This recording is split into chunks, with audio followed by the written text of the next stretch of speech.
Director of Research at Coin Center, an independent nonprofit focused on the public policy issues affecting cryptocurrency and public blockchain networks. What is Bitcoin? Bitcoin is the world's first cryptocurrency, and it works because of the world's first public blockchain network. What does Bitcoin do? It's simple. It lets you send and receive value to and from anyone in the world using nothing more than a computer and an internet connection. Now, why is it revolutionary? Because unlike every other tool for sending money over the internet, it works without the need to trust a middleman. The lack of any corporation in between means that Bitcoin is the world's first public digital payments infrastructure. And by public, I simply mean available to all and not owned by any single entity.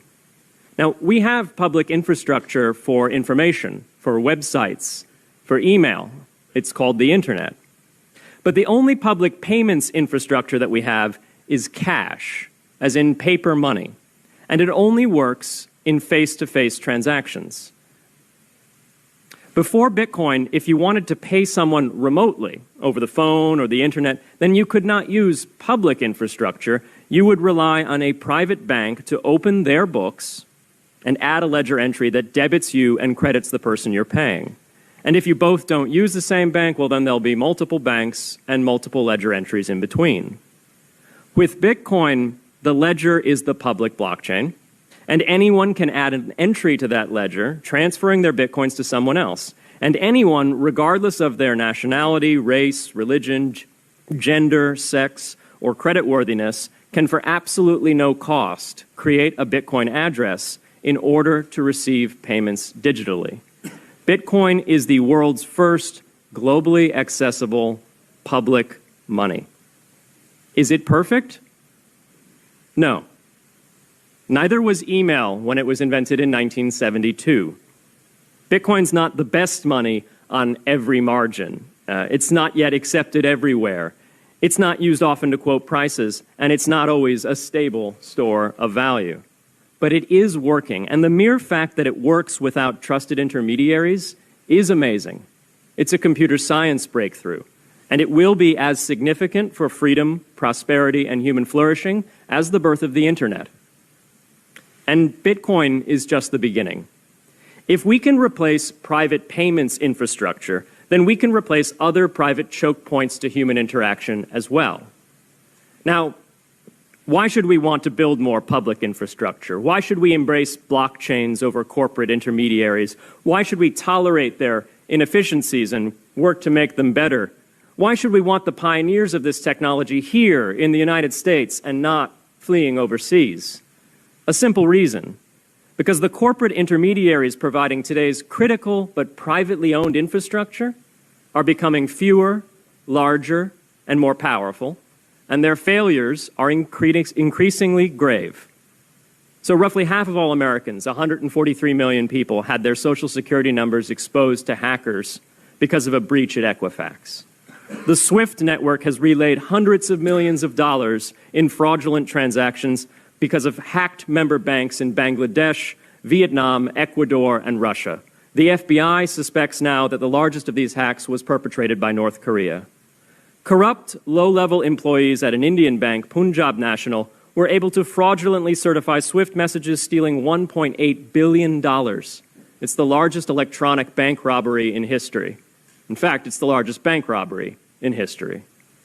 In October 2016, an estimated 1.2 million internet-connected devices were hacked and turned into a botnet that for several hours made prominent websites unavailable across Europe and North America, including CNN and Fox News, the New York Times, and the Wall Street Journal.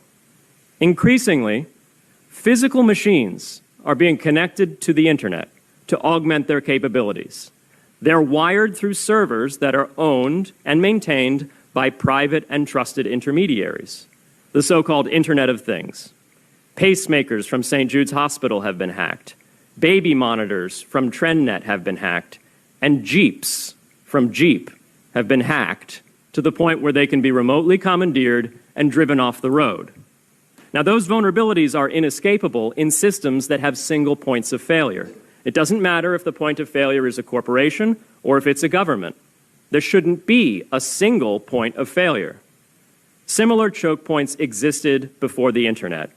If you wanted to deliver a message, you'd have to go through one of 3 television broadcasters or a handful of newspapers. Private corporations are essential, but no critical infrastructure should rely on 1 or 2. The internet removed single points of failure in communications infrastructure and ushered in a wave of competition among new media corporations building on top of its public rails.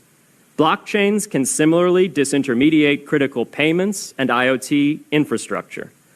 The technology is not yet ready to answer all of those questions today, but it is our best hope. And as with the internet in the 1990s, we need a light-touch, pro-innovation policy to ensure that these innovations flourish in America for the benefit and security of all Americans. And one more clip just to expand on that. Here is Brian Brooks, the former United States acting comptroller of the currency, explain the difference between Web 1, Web 2, and what cryptocurrency is Web 3. So the characteristic of Web 1, if people remember their original AOL account, was an ability to look in a curated walled garden at a set of content that was not interactive but was presented to you on AOL the way that Time magazine used to show you the articles they wanted you to see inside of their magazine. Just you could see it on a screen. The innovation of Web 2 was that suddenly you could not only read content, but you could also write content. This is when the blogosphere became a big thing. People remember this from the late 90s, the early 2000s. The reason for the centralization of the internet, of course, was that all of that activity was being monetized by a very small number of companies. Facebook, as the chairwoman mentions, Google, and 2 or 3 other companies. What makes Web 3 different is the ability to own the actual network. And that's what crypto assets themselves represent, is an ownership stake in an underlying network. So when you hear people talk about, for example, layer 1 tokens, what they mean is this is your reward for providing the ledger maintenance services, the computing power to the network that on Web 1 and 2 was done by Google, right? So now people in my hometown of Pueblo, Colorado can actually own the Ethereum network, but they can't own the internet. That's owned by Google and a few other companies. That's what the project of crypto is all about, is allowing people to directly own the networks that have native assets that are supporting it, and that's the nature of decentralization, where the token holders are the people who control the asset, not Google. Token holders, for our language here on the Hill, those are digital assets, right? Which are the keys to open up the ledger for you to participate, right? Correct. So describe to us how those digital assets fit into this internet revolution, Web 3. So the concept is that you have sort of application layer tokens and you have protocol layer tokens. So if I'm an owner of Bitcoin, let's say that I'm a miner of Bitcoin, somebody who actually creates Bitcoin. The Bitcoin is the reward I receive for doing the work to keep the network operational, and that allows me to own a piece of the Bitcoin blockchain. Or take Ethereum, which is easier to understand.